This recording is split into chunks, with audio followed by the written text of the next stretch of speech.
Bonjour, bonjour à toutes, bonjour à tous et bienvenue dans ce webinaire consacré donc à l'AFEST et à la tonicité managériale.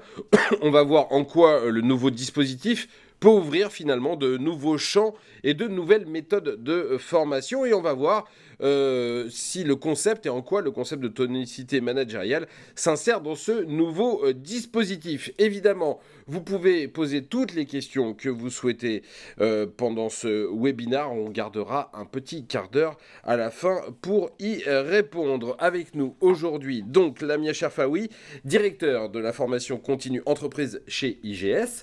Bonjour. Bonjour. Vous êtes experte dans la pédagogie adaptée à l'environnement de l'entreprise et aux différents formats de formation. Et Xavier Rodriguez, bonjour.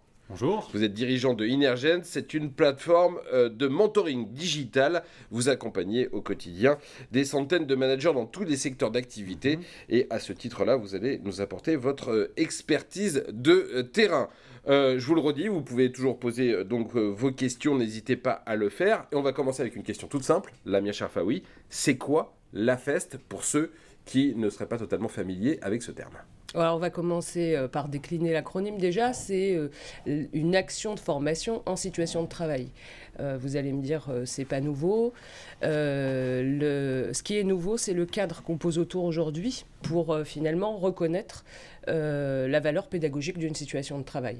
Donc aujourd'hui, on peut, si on y met un cadre précis, qu'on mesure, qu'on fixe des objectifs et qu'on mesure l'avant, l'après, qu'on accompagne la situation de travail, elle peut prendre une valeur pédagogique.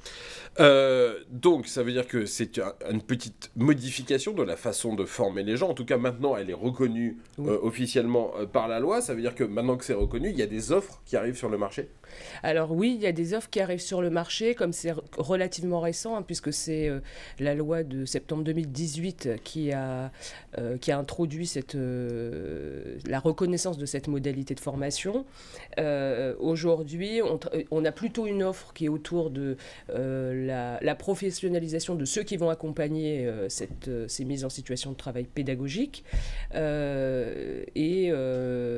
Progressivement, la modalité commence à s'introduire dans des parcours, mais c'est encore balbutiant. Voilà. C'est encore les débuts. Néanmoins, on peut constater que ça répond à un vrai besoin concret des entreprises d'IAV. Oui, tout à fait. Je crois qu'il y a une réalité marché.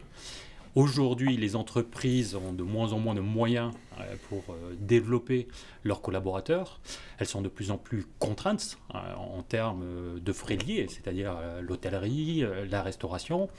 C'est compliqué d'envoyer des collaborateurs de toute la France dans un lieu unique pour faire de la formation. Oui, tout à fait. Qui n'a pas vécu en tant que formé ou formateur une session de formation où vous avez des intervenants qui arrivent en retard parce que des problèmes de train, où vous avez des personnes qui doivent partir plus tôt parce que, encore une fois, elles habitent loin et donc l'avion, ou encore des stagiaires qui, au milieu de la formation, doivent s'extraire parce que, par exemple, ont reçu un SMS de leur manager et il était urgent d'y répondre, ou alors retenus par leurs équipes à la pause. Ça veut dire que ce dispositif, on va parler de la montée en compétences dans quelques instants, mais ça veut dire que ce dispositif, il est particulièrement intéressant parce qu'il permet à la personne qui est formée de pouvoir le faire quand il a le temps de le faire, quand il a la possibilité de le faire, c'est ça? Alors oui, c'est surtout qu'il est ancré dans la situation de travail, donc dans l'activité finalement quotidienne. Alors ça nécessite quand même de l'anticiper un peu. On ne dit pas, paf, alors à partir de maintenant on est en AFEST. on peut le faire. Non mais ça veut dire que sauf urgence, on arrive à le planifier assez facilement parce qu'on n'a pas de train à prendre, on n'a pas d'avion à prendre, qu'on est à son bureau, ou à son poste de travail habituel. Exactement. Et on est dans le flux, dans le run du quotidien. Hein, donc... alors, pourquoi c'est particulièrement intéressant pour la montée de compétences en management? Pourquoi c'est particulièrement bien utile et bien cadré pour le management, l'AFEST? Alors, c'est particulièrement adapté parce que très souvent, enfin, dans les entreprises, ce que les DRH nous demandent et ce que les lignes managériales de haut niveau nous demandent, c'est de faire évoluer des comportements ou des postures. Et finalement, quand on est dans des configurations pédagogiques où on va être en salle, finalement, on recrée des situations de manière un peu artificielle, alors que là, on va observer sur le terrain directement. Et on peut ajuster, individu par individu, des comportements et faire un retour quasi immédiat et de permettre à la personne, au manager, de prendre de la distance par rapport à ce qu'il fait. Et je crois qu'également, on a un enjeu de temps. Aujourd'hui, les entreprises ont besoin d'aller vite, ont besoin d'être réactives. Et donc, il est important que les comportements évoluent de façon alignée avec les enjeux de l'entreprise, et ce, le plus vite possible. Il y a une question de temps, il y a aussi une question de, finalement, meilleure absorption de ce que la personne qui est formée, de la pédagogie par la personne qui est formée. Je m'explique. Quand on est formé aujourd'hui, on va dans une salle, on est 10, on crée des situations qui sont factices et qui ressemblent à celles de l'entreprise, mais qui ne correspondent pas totalement à mon quotidien de moi formé. Oui, tout à fait. Est-ce que avec la FEST, finalement, on est là, on touche à la vraie situation et donc la façon dont le formé appréhende la pédagogie, elle est beaucoup plus efficace ou pas? Alors, je crois déjà qu'il ne faut pas opposer les formations qu'on pourrait qualifier de traditionnelles en salle. Non, c'est pas le sujet du tout. Mais... Tout à fait. Et des modalités de type AFEST. Effectivement, quand on est en relation avec le manager, on est en relation individualisée et on s'intéresse en premier lieu à ses problématiques à lui. Et c'est ça qui importe, le manager. En fait, si je comprends bien, c'est quelqu'un qui va observer une situation réelle de l'entreprise, un entretien que je vais passer avec un collaborateur, quelque chose que je suis en train de faire. Moi, j'ai envie de dire, ça existe depuis une nuit des temps. Ça s'appelle le compagnonnage, ça s'appelle la formation sur le tas. Quelle est la différence finalement, Lamia? Pourquoi on a inventé la FEST alors que c'est quelque chose qui existe depuis que le travail est travail finalement? En fait, ce qu'on a inventé, si on peut dire ça comme ça, en fait, on a transposé ce qu'on fait en pédagogie classique traditionnelle justement à ces fameuses formations sur le tas au compagnonnage. En fait, ce qui manquait pour que que ça ait une vraie valeur pédagogique, oui, ça apprend, on peut apprendre un geste technique par imitation.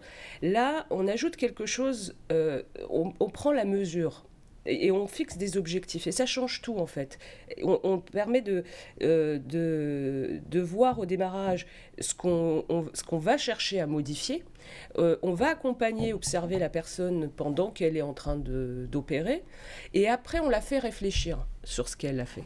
Et le fait de la faire réfléchir sur ce qu'elle a fait, en lui disant pourquoi tu as fait ça et pourquoi tu t'y es pris de telle manière, ça va lui permettre de conscientiser, par exemple, le jargon des pédagogues, ça lui permet de conscientiser. De prendre conscience. Voilà. En français, ouais. Et ensuite, et du coup, de transférer dans d'autres situations de travail. C'est là où ça change un peu de la formation sur le tas, où c'est répète un geste que je viens de faire ou répète ce que je viens de dire. Dans la situation X, ça fonctionne. Et puis dès qu'il n'y a plus le formateur ou le compagnon qui montre, du coup, on se retrouve dans une situation similaire, à pas savoir forcément, dire, là, c'est pas adapté ce qu'il m'avait montré, mais je sais pas quoi faire. Donc l'idée là, c'est vraiment de permettre le transfert. Vous vouliez ajouter quelque chose, Xavier? Oui, effectivement, je pense que cet élément de prise de conscience, elle est fondamentale. Nous, on le vit quand on accompagne des managers. Très souvent, le manager a la réponse. Sauf que pris dans le stress du quotidien ou le nécessaire besoin de performance, il n'a pas, je dirais, ce réflexe de se dire « Ah ben, c'est ça que je dois faire ».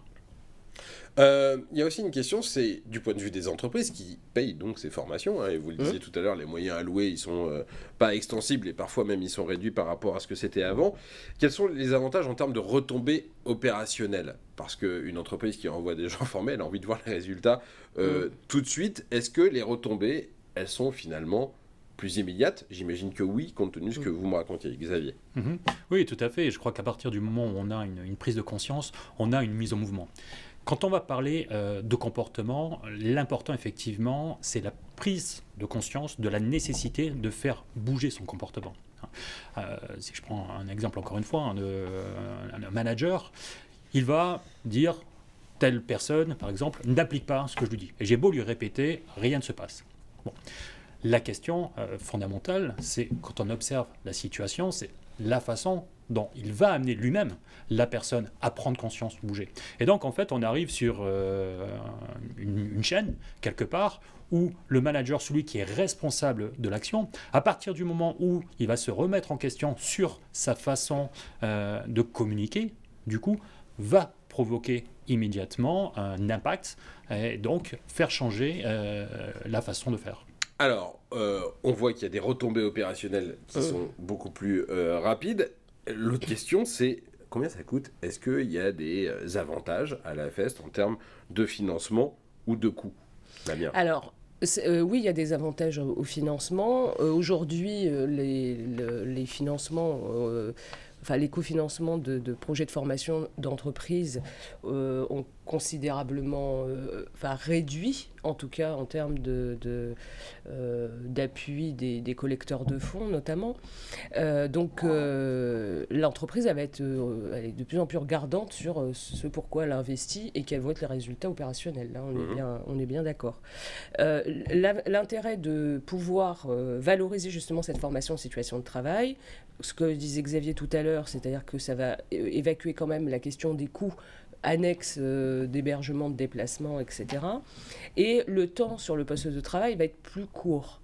Et de formation va être plus court. Quand vous travaillez sur une compétence spécifique avec un manager, sur de l'animation de réunion par exemple, si vous devez animer une réunion d'équipe, vous avez le formateur, vous préparez avec le formateur pendant une demi-heure avant la réunion, vous déroulez votre réunion et après il y a un débrief d'une demi-heure. En 2 heures, tout ce que vous aviez amélioré en termes de compétences individuellement, vous allez pouvoir le corriger immédiatement. C'est en 2 heures.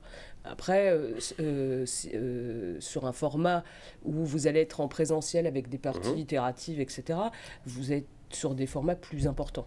Donc, ça coûte moins cher. C'est équivalent. C'est une notion de productivité, peut-être, d'efficacité. Voilà, c'est ça. En termes d'opérationnalité et d'efficacité, individu par individu, c'est plus intéressant. Et puis, du coup, ça permet aussi de valoriser ces temps de formation en situation de travail et du coup de les inclure dans des parcours plus globaux, avec une visée certifiante, parce que la compétence, ce que je viens d'évoquer, animation de réunion d'équipe, ça fait partie de certains référentiels de compétences avec une certification au bout. Et c'est là où dans le partenariat qu'on développe avec Inergence, on permet vraiment la mise en musique très concrète sur le poste de travail de ce qui est acquis en termes de compétences techniques et soft skills. Ce qu'il faut bien préciser, Xavier, c'est que dans les modèles que vous proposez, alors avec IGS et que peut-être d'autres proposent d'ailleurs, il y a une complémentarité. Il ne faut pas opposer la formation traditionnelle et la FEST, et qu'il y a une complémentarité entre les deux et qu'on peut totalement faire le lien comme le décrit Damien. Oui, tout à fait. Alors, il y a complémentarité à partir du moment où on va adresser les mêmes enjeux, évidemment. Une entreprise qui, par exemple, va chercher à développer son capital humain et donc va aller chercher à développer ses talents. Donc, effectivement, il y a toute une chaîne. Déjà, comment j'identifie un talent? C'est quoi un talent pour moi? Ensuite, comment je le fidélise? Comment je m'occupe de lui? Comment je le Ce qui est une vraie question aujourd'hui dans les entreprises. Ce qui, je pense, est une vraie question, surtout si on la met face à des objectifs de performance opérationnelle très forts. Donc, c'est souvent un vrai dilemme pour les managers, finalement. Où est-ce que je mets mes priorités? Où est-ce que je mets mon énergie? Et donc, on va s'apercevoir qu'on est capable, effectivement, grâce à une plateforme comme Inergence, d'adresser en fait un premier niveau de questions. En gros, c'est aujourd'hui manager, où est-ce que tu mets ton énergie? Où est-ce que tu mets tes priorités? Derrière, est-ce que tu es aligné par rapport aux enjeux de ton organisation? Et en fonction de l'écart, qu'est-ce que tu vas faire pour corriger? Et souvent, quand on pose cette question, qu'est-ce que tu vas faire pour corriger, c'est là que l'on voit qu'on peut avoir besoin d'un complément de compétences. Et c'est là d'ailleurs qu'on peut justement compléter ces parcours par de la formation salle, où on peut apporter un complément de compétences, mais surtout ce qui va être intéressant, ça va être du partage d'expérience. Parce que, encore une fois, je pense que ce qu'il faut distinguer entre un accompagnement individualisé et un accompagnement, on va dire, en salle, c'est que dans l'accompagnement individualisé, on va s'adresser vraiment au manager par rapport à ses besoins, soft skills par exemple, ou de compétences plus dans le dur. Mais en même temps, il va être intéressant pour lui de regarder quel est son niveau par rapport... D'être confronté à des personnes qui font le même job que lui, exactement. ou qui ont le même niveau hiérarchique que lui dans des entreprises. Est-ce que, en fait, on peut dire que, contrairement à ce qu'on pourrait y croire, la FEST, ça développe pas non seulement l'évolution sur le court terme du comportement, mais ça la développe sur le long terme? Oui, complètement. À partir du moment où on va ancrer un comportement, de fait, le comportement va être sur le long terme. Et c'est là d'ailleurs où Lamia parlait de la complémentarité IGS et Énergence. C'est là où on va effectivement mixer l'aspect digital et l'aspect en fait humain. Je m'explique. Avec le digital, on va être en capacité d'apporter la bonne question au manager, peu importe finalement quelles est lui ses contraintes, puisque finalement il va prendre le temps de lire la question quand il a le moment, quand il a le temps. Cette question va permettre déjà de lui-même prendre conscience d'un certain nombre de choses. Mais pour qu'il y ait ancrage, il faut qu'il y ait émotion. Et la seule façon aujourd'hui de provoquer de l'émotion de façon efficace, c'est l'aspect humain. Et c'est là où effectivement le complément humain va permettre de mettre le doigt sur cette même question et d'ancrer définitivement le bon comportement. C'est ça qu'on appelle finalement la prise de recul, la réflexivité. C'est un terme que moi j'ai appris en préparant ce webinaire. Je le connaissais pas avant. C'est parce que cette formation elle est concrète, parce que cette formation elle est ancrée dans mon quotidien, que finalement après je vais réussir à faire un pas de recul. Je sais pas qui va répondre, Lamia. Oui, c'est exactement ça. En fait, la notion de réflexivité, c'est d'amener un regard extérieur au collaborateur, donc là en l'occurrence le manager, sur la manière dont il se comporte. Parce qu'il va pouvoir, si on veut faire la comparaison avec des situations présentielles, il va dire je comprends pas, moi quand je m'adresse à mon collaborateur, je fais un recadrage, je fais ceci, je fais cela, et puis comme disait Xavier tout à l'heure, il écoute pas ce que je lui dis, et en fait en le voyant en situation réelle, là, on va observer son non-verbal. Le ton qu'il emploie quand il s'adresse au collaborateur. Et là, on va pouvoir aussi lui faire un feedback beaucoup plus complet et l'amener à réfléchir et lui faire, encore une fois, lui faire prendre conscience de toutes les dimensions qui rentrent en ligne de compte. Et qu'il ne s'agit pas juste du contenu, mais la manière dont on va le formuler, ça a autant d'effets presque que le contenu qu'on est en train de communiquer. Xavier, il y a un concept qu'on a évoqué au début, qui est le concept de tonicité managériale. En quoi ce concept-là, d'abord, qu'est-ce que ça veut dire? Et ensuite, en quoi c'est complètement complémentaire et ça peut s'insérer totalement dans ce nouveau parcours qu'est la FEST? Alors, le concept de tonicité managériale est une approche développée par Énergence depuis des années. Et le fondement de cette approche, c'est l'impact des pratiques du manager par rapport à l'évolution d'un environnement. Donc on est sur un élément dynamique. Et donc en fait, toute la question fondamentalement, c'est pour un manager de se dire où est-ce que je mets mon énergie aujourd'hui. Et donc, on va ainsi pouvoir travailler face à des problématiques managériales, face à des enjeux d'une organisation, sur la répartition du temps, et donc de l'énergie, du manager. Est-ce qu'aujourd'hui, mes problématiques sont plutôt opérationnelles et donc j'ai un impact immédiat ?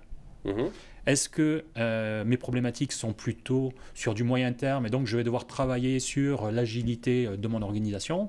Ou est-ce que j'ai des problématiques qui sont plutôt long terme, plutôt liées au développement du capital humain, du périmètre de responsabilité? Alors, il y a des questions qui sont en train d'arriver sur le site et vous pouvez continuer à les poser bien évidemment. Moi, j'ai une question qui est assez simple en fait et qui aurait pu totalement être posée parce que celles qui arrivent, elles sont extrêmement concrètes, vous verrez. Est-ce que la FEST convient à tout le monde, à tous les secteurs d'activité et à toutes les fonctions de l'entreprise, Lamia? Alors, elle est adaptée dans un très grand nombre de cas. Après, il y a des fonctions où ça peut être un peu plus délicat. Va prendre le directeur général d'une grande entreprise. Si il a besoin d'être accompagné par un formateur en Une négociation top secrète. ça peut être un peu délicat. Si là, Jérôme, par exemple, il fallait vous faire monter en compétence sur quelque chose, en animation de webinaire, et Dieu sait que j'en ai besoin. Formateur, voilà, ouais. On met le formateur à côté de vous, ça risque d'être un petit peu compliqué. Donc, il y a effectivement toutes les situations. En fait, c'est plutôt lié à des situations de travail. C'est-à-dire que toutes les situations de travail ne se prêtent pas forcément à la FEST. En revanche, elle est quand même adaptée dans un grand nombre de cas, et notamment sur toute la partie justement comportementale et soft skills, parce que c'est tout ce le matériau qu'on n'a pas quand on est en situation de formation ou à distance ou en présentiel. Ça touche à l'immatériel, voilà. En fait, ça touche à la relation humaine, ça touche à des choses comme ça sont compliquées à matérialiser. Exactement. On a compris le cadre. Maintenant, on en fait quoi de ce cadre, hein? On comprend les méthodes, on comprend que les méthodes de plateforme de formation comme la vôtre, Xavier, peuvent être très bien adaptées à ce nouveau cadre légal. Pourquoi c'est particulièrement bien adapté, en fait ? Je crois déjà, comme je le disais en début d'intervention, le monde a changé. Aujourd'hui, on a des contraintes de temps très très fortes, des contraintes de performance dans les organisations extrêmement présentes. Et nous avons des managers qui se sentent seuls, qui sont souvent pris de vitesse par un système qui bouge, qui est surprenant. Et donc, il est important de faire un accompagnement individualisé. Et là, je dis bien individualisé et non pas individuel. Pourquoi ? Parce que en même temps que l'on va accompagner l'individu, notamment en s'appuyant sur le digital, on va être en capacité de produire des données pour l'entreprise. Parce que quand on fait la somme des éléments importants pour une personne, ou là où la personne... Quel genre de données vous pouvez fournir à l'entreprise ? Très concrètement, imaginons un manager qui va mettre l'accent sur la performance opérationnelle. Or, comme le disait tout à l'heure, imaginons que son entreprise a une problématique de développement du capital humain parce qu'on a un sujet autour des talents. Plus on va avoir finalement un manager, des managers qui vont travailler sur le court terme, les règles de fonctionnement, les objectifs, et qui donc de fait n'auront pas le temps de s'occuper des talents, plus on court le risque que ces talents nous échappent. Et donc ce qui va être intéressant, c'est qu'à partir du moment où on va identifier un comportement, un deuxième comportement, un xème comportement, et que donc la somme de ces comportements, on sera en capacité de les produire en données présentables à un décideur. Très vite, le décideur, un DRH notamment, prendra la décision et donc va pouvoir communiquer vers ses managers en disant voilà aujourd'hui la direction que je souhaite que vous preniez, accompagné toujours évidemment des opérationnels, parce qu'on peut rarement faire l'un sur l'autre, pour qu'effectivement on arrive à un compromis entre le besoin de performance opérationnelle et cette notion d'accompagnement des talents. Ok, je me mets à la place du DRH ou de la personne qui décide de la formation dans l'entreprise. Je vois bien l'intérêt. Et je me dis, oulala, ça doit être compliqué à déployer tout ça. Ça ne l'est pas. Ça ne l'est pas. Pourquoi ? Parce qu'encore une fois, grâce au digital, on est capable de mettre en place des systèmes agiles. Alors, encore une fois, moi, je vais parler pour ce qui nous concerne, avec effectivement cette offre de tonicité managériale, où finalement, on est capable de mettre dans un parcours d'accompagnement individu par individu. Et donc, on ne va pas chercher à mettre d'un bloc l'ensemble en fait, des managers de l'organisation, mais on peut très bien commencer par vague, voire par l'individu, et puis au fur et à mesure, de toute façon, puisque chaque individu aura ses propres problématiques, aura sa propre façon d'apprendre, en termes de temps, on va s'adapter. Lamia, c'est important que ce soit simple à développer. Oui. Alors, c'est pour revenir au point de vue du DRH que vous évoquiez là à l'instant. Aujourd'hui, les directions des ressources humaines dans les entreprises, elles sont face à plusieurs injonctions. Elles doivent former, Ça, c'est une obligation de la loi de 2014. Enfin, ça a toujours été une obligation, mais là, c'est vraiment de passer à une obligation sociale. Elles ont parfois l'obligation de certifier, parce que pour avoir des cofinancements, aujourd'hui, s'il n'y a pas de certification, et elles ont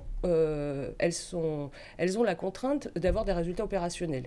Parce que quand il faut discuter avec le directeur financier et lui dire, voilà, alors avant, c'est vrai qu'on avait un budget entre guillemets captif, et que maintenant, il va falloir investir, le directeur financier vous dit il n'y a pas de problème, mais c'est pourquoi le résultat et le résultat ils seront capables de faire ceci, cela en objectif pédagogique. Le directeur financier, c'est pas ses oignons.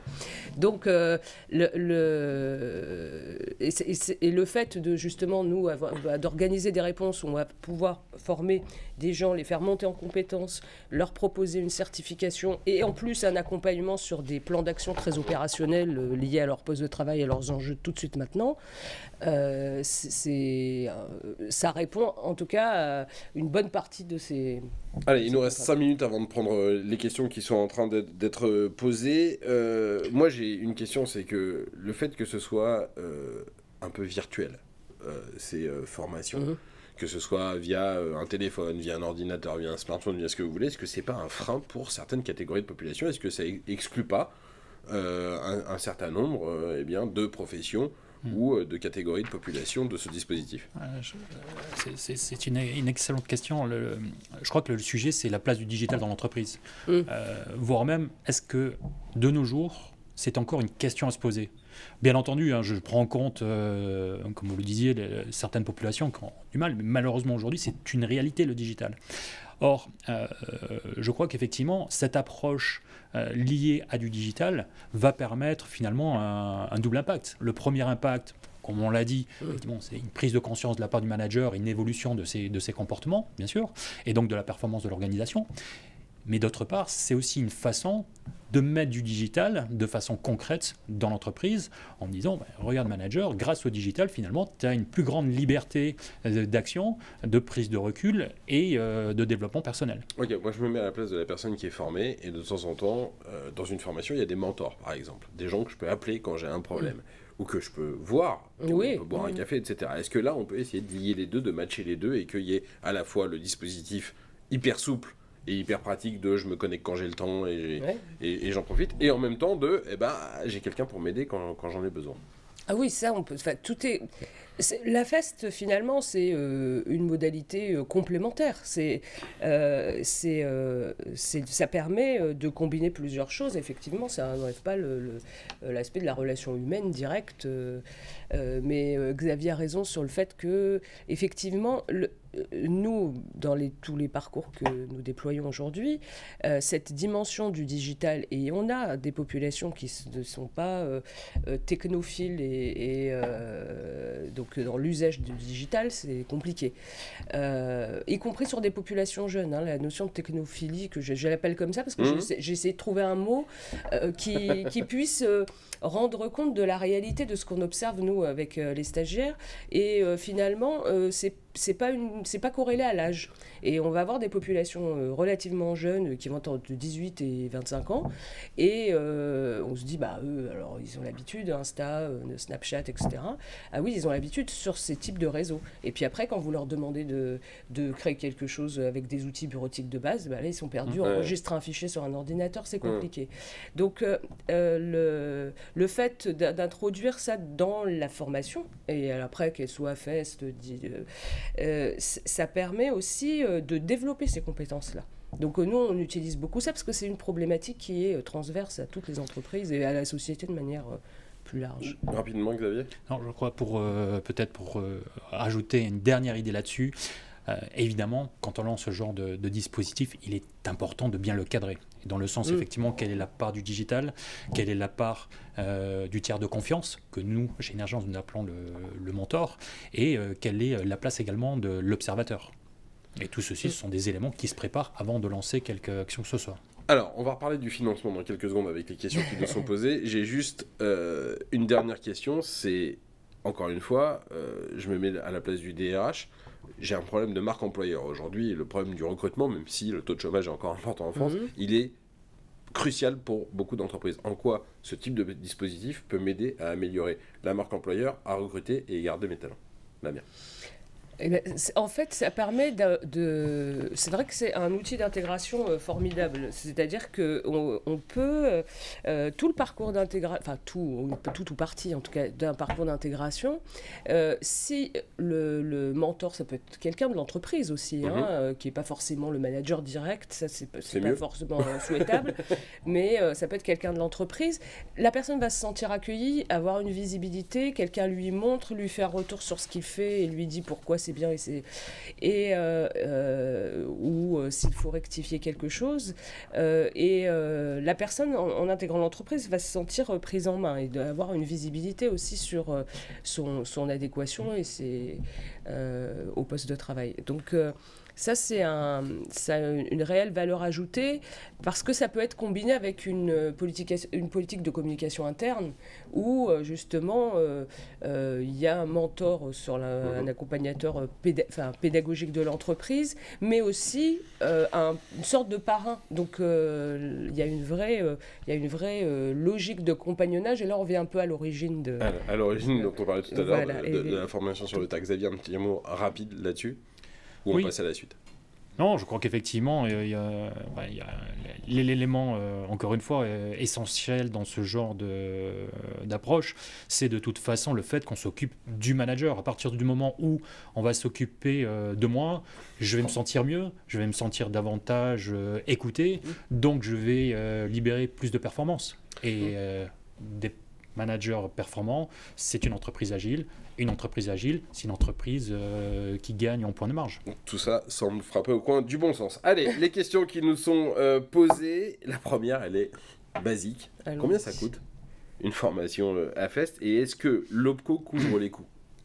Alors l'OPCO peut couvrir une partie des coûts. Je dis une partie des coûts parce que le prix... Alors, poser la question de cette manière-là, du combien ça coûte. Je savais que vous n'alliez pas dire un prix, j'avais aucun doute. Oui, parce que c'est compliqué de dire un prix. Je vais vous dire pourquoi c'est compliqué. C'est pas, ce qui est compliqué, c'est que en fait, vous avez quand même une phase d'ingénierie, nécessairement. Après, tout dépend de ce que vous cherchez.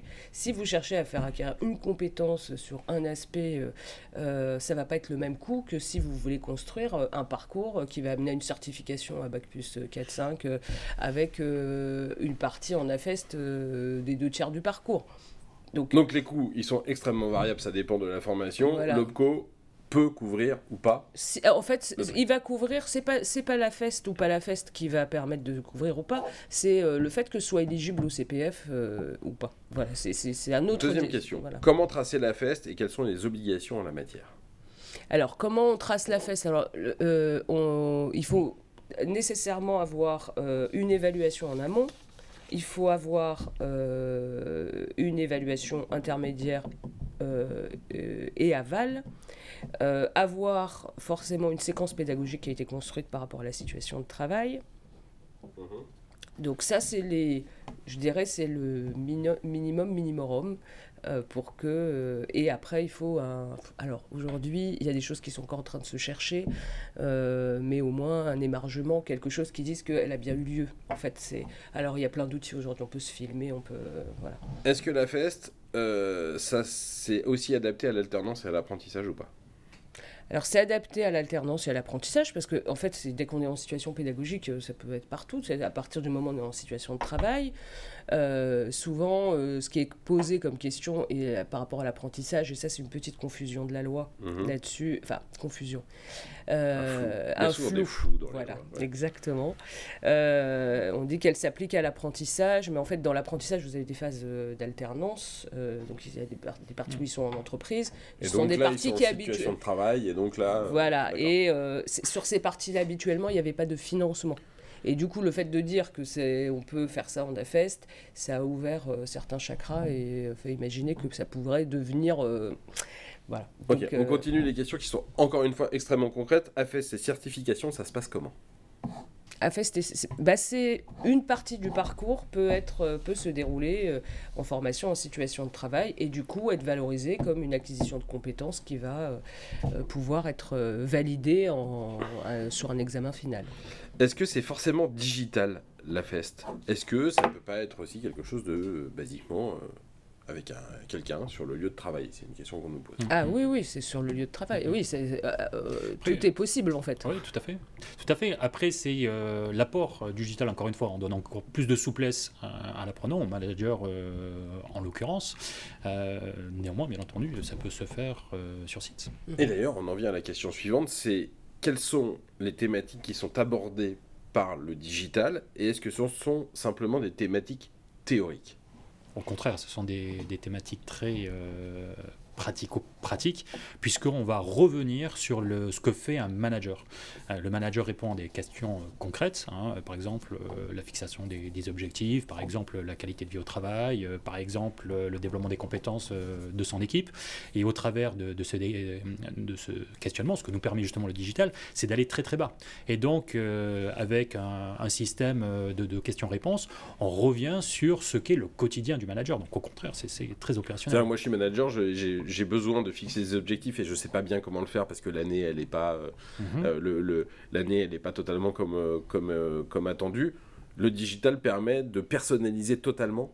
Tout à fait. La réponse, en tout cas les pistes de réponse que l'on peut donner au manager. Tout à fait, grâce au système actuel, notamment qu'on appelle l'adaptive learning, on va comprendre, le système va comprendre avec qui il échange et va pouvoir identifier quel est le niveau de maîtrise du manager, comme vous le dites, par exemple, par rapport à la fixation des objectifs, et lui pousser des contenus de développement de compétences, que ce soit de la vidéo, que ce soit des petites fiches, etc. Quels sont les soft skills que la FEST permet de développer? On a beaucoup parlé de soft skills qui sont finalement en français ces espèces de compétences humaines qui sont justement pas des compétences techniques mais des compétences humaines et relationnelles. On va avoir une réponse de tous les deux, la mienne. Alors les soft skills que ça permet de développer, c'est vraiment sur des aspects de communication et comme je disais tout à l'heure, sur des dimensions qui sont un peu en dehors du contenu. C'est comment on délivre un message, comment on répond à un client, comment on va, quelle posture on va adapter, quel comportement on a. En magasin par exemple, vous avez un vendeur qui arrive avec le sourire pour accueillir un client, c'est pas du tout la même posture que celui qui va essayer de se cacher derrière son rayon en baissant la tête. On a tous connu cette situation-là. Ouais. Voilà. Donc ça permet d'avoir une observation, pour un peu répondre à la question précédente aussi, en étant en observation, justement, le formateur, bien sûr, être sur le terrain, et en étant en observation, pouvoir faire un retour immédiat en disant, si tu arrives en faisant une tête, en évitant le regard du client, ça va pas fonctionner en fait. Voilà.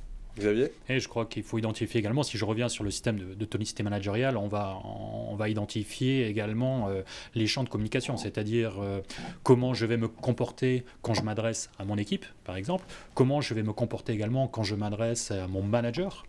Et je voudrais ajouter un dernier élément, souvent qu'on nommait, c'est la relation à soi.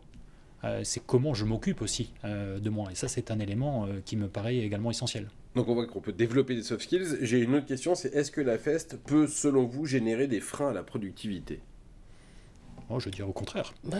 Au contraire, puisqu'on est en situation de travail, on est avec le manager, et donc on va éviter au manager d'avoir à se déplacer, d'avoir à aller se rendre sur un lieu défini, sur une contrainte de temps. Alors, il y a des questions, encore une fois, extrêmement concrètes sur le financement et l'éligibilité à certains organismes de formation. Pouvez-vous préciser le rapport entre AFEST et éligibilité obligatoire au CPF pour prise en charge par l'OPCO ? J'ai rien compris à la question, mais je suis sûr que vous... Alors, moi, je crois avoir compris. Alors, en fait, c'est vrai qu'il y a eu l'introduction de cette modalité pédagogique-là a créé une illusion, je ne sais pas pourquoi, d'où vient ce phénomène, mais qu'en soi, ça permettait un financement. Oui, parce que, c'est ce que je disais au démarrage, finalement, la formation en situation de travail, elle se retrouve valorisée en temps, et du coup, elle peut rentrer dans un parcours. pédagogique en tant que tel. C'est plus de l'informel qu'on fait dans son cuistouille, qu'on fait dans son coin. Le fait de la rendre visible, finalement, on peut l'inscrire dans un parcours qui lui-même peut s'inscrire dans une certification, parce que la condition finalement pour être financé dans le cadre du CPF, le compte personnel de formation pour la traduction, c'est qu'il y ait une certification inscrite à un répertoire national des certifications.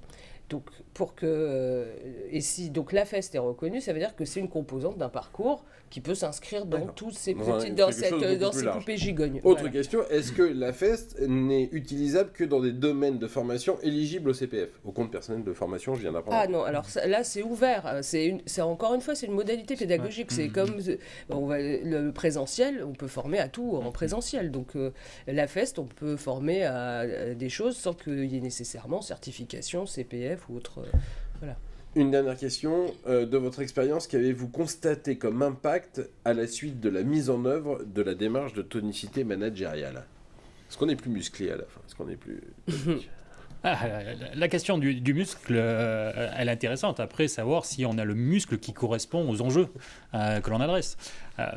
En tous les cas... On ne développe pas les mêmes muscles si on a un haltérophile ou si on a un sauteur en hauteur. C'est ça l'histoire. Autrement dit, c'est ça. Il vaut mieux d'ailleurs, si on veut être performant. Donc encore une fois, et je voudrais revenir sur cet aspect de financement de la formation. Je crois qu'en France, on a été bercé pendant des années et des années sur cette notion de subvention. Or, la vraie question, c'est de se dire, pour être performant, qu'est-ce qu'on va aller chercher ? Est-ce qu'on va aller chercher de la subvention ou est-ce qu'on va aller chercher à investir ? Et si on revient sur cette notion de tonicité managériale, le vrai sujet, c'est aujourd'hui vers quoi je vais accompagner mes managers. Qu'est-ce qui se joue pour moi, pour mon organisation, dans les 12, 18, 24 mois à venir ? Et c'est ça, pour moi, le vrai sujet. C'est vrai qu'on a été un peu formaté par cette notion de je ne forme mes équipes que s'il y a de la subvention. Est-ce qu'aujourd'hui on peut considérer qu'avec ce genre de nouveaux dispositifs, ça peut inciter les entreprises à investir et à se dire que la formation c'est pas une dépense, mais que c'est un investissement pour l'État ? Oui, parce qu'en fait, l'avantage vraiment de cette modalité pédagogique, c'est comme c'est ancré dans la situation de production. On est en situation réelle. Donc les résultats, c'est tout de suite. C'est pas dans 6 mois quand on aura évalué. Non, c'est les résultats. Il y a des premiers résultats immédiats. Et il y a des résultats au long terme, mais il y a des premiers résultats immédiats. Donc la question qu'on soulevait tout à l'heure sur le fait d'aller négocier un budget quand on est DRH ou directeur de formation, si on est capable de dire, attendez, là, on va mettre ça en place et ça va avoir tels effets sur le poste de travail et sur la production et les KPI, la notion d'investissement, elle ne se pose plus. Et moi, ce que je constate avec, j'avoue, un certain plaisir, c'est que la formation reprend sa place, en fait. La formation, aujourd'hui, reprend sa place dans l'entreprise. C'est-à-dire que c'est vraiment... on la regarde maintenant comme un outil au service de l'amélioration de la production. Et pas simplement comme une obligation légale. Exactement. Et une contrainte. Voilà, et éventuellement, dans les cas extrêmes, d'un budget à dépenser. Voilà. Donc là, on est moins dans le... Il faut faire tourner les moteurs pour vider la réserve d'essence. On est vraiment dans une logique de qu'est-ce que ça va avoir comme résultat concret. Et a fortiori, parce qu'il y a du digital dedans et que finalement, aujourd'hui, quand je suis une entreprise, je me dis, non seulement c'est un investissement qui peut être utile et avoir un retour sur investissement, mais en plus, les personnes que je forme, elles sont toujours là. Je les ai sous la main. Elles partent pas pendant 3 jours. Tout à fait, tout à fait. Mais encore une fois, l'aspect digital est un moyen pour générer de la performance. La performance n'est pas un gros mot. C'est une réalité, encore une fois. L'entreprise a des enjeux qu'elle doit adresser. Tout à l'heure, on parlait des talents. C'est important de conserver nos talents. Et pour un manager, c'est souvent compliqué d'ailleurs de se dire, mais aujourd'hui, comment je fais ? Avec tout ce que j'ai à faire, on me demande d'adresser de l'innovation, on me demande de faire du chiffre. Comment je m'occupe efficacement de mes collaborateurs, comment je les fais grandir et comment je développe les talents de chacun. Et voilà, ça va être la phrase de conclusion qui est là aussi frappée au point du bon sens. Merci beaucoup Lamia Cherfaoui, merci beaucoup Xavier Rodriguez pour ce webinaire. Voilà, j'espère que vous aurez mieux compris ce qu'est la FEST, en quoi ça peut s'insérer dans les dispositifs de formation. J'espère qu'on aura répondu aussi à toutes les questions. Il en reste quelques-unes, malheureusement, on n'a plus le temps. Merci donc de nous avoir suivis. Vous pouvez noter ce webinaire. Je ne sais pas comment, mais je suis sûr que vous allez le trouver. On espère que ça vous a plu et que donc vous lui attribuerez une très bonne note. Et puis, il y aura un replay disponible si vous avez raté quoi que ce soit. Merci beaucoup, bonne journée. Merci.